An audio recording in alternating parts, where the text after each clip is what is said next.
Hey, however you got here, I appreciate you clicking on this video, and I hope by the end of it you have enjoyed and you'll consider subscribing. Thanks so much.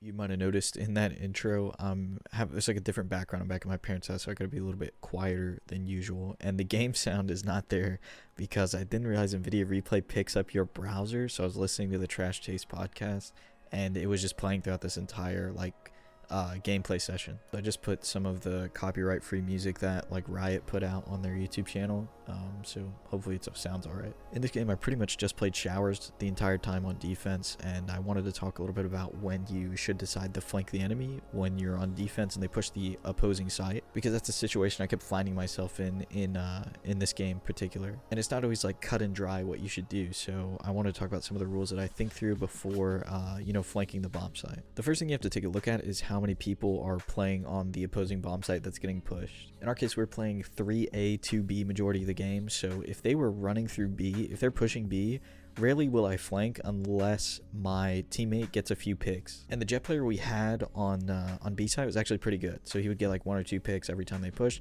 and that gives me time to flank because I know they're not just storming through the site and they're gonna have it by the time I get there. Now with that said, I do make that mistake sometimes. Sometimes I flank and they do take the bomb site, and then I'm kind of screwed, right? Because I'm so far away and it's taken me so long to get around the map that by the time I get there, it's pretty much over. The round's pretty much over. It's me like a 1v3 or 1v4. In general, we can probably say a good rule is if your teammate gets 1 or 2 picks on the team that's pushing that site, you can probably flank. He's probably bought you enough time. Now on the flip side, if the other team gets the picks, right? If you're playing 2B and one of your teammates gets picked, the other teammate should fall back, and then you need to probably play it safe and rotate through spawn or rotate through a relatively safe area. That way you can execute a retake. Now, if it's a smaller map, sometimes you can get away with it, or if it's a smaller area you have to cover, like if you're playing Haven and you're playing B and they take C, you could probably flank that because it's very close together. It depends on the map sometimes. In this case, on Bind, it's probably safer to go through spawn because this is a larger map and you do have to cover a lot of ground to get over there,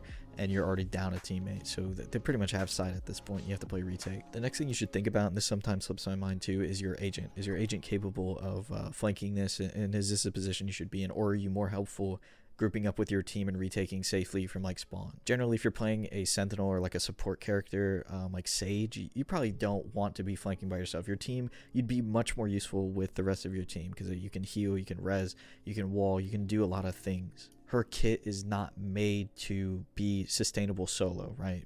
She can heal herself, but it's more useful in a team setting with everybody else. But in this game, for example, I'm playing Reyna. She's a duelist. She is built to play like that. She's built to sustain off of kills, and she has tools like flashbangs and things like that that can catch people out. She benefits a lot more from being solo and from playing that lurker role or flanking than Sage would. And then there's characters that can sort of fall in a weird place, characters who have a lot of utility, like Omen, for example. Characters with smokes, a lot of the time you want to go with the team because you can smoke things off and push in with them.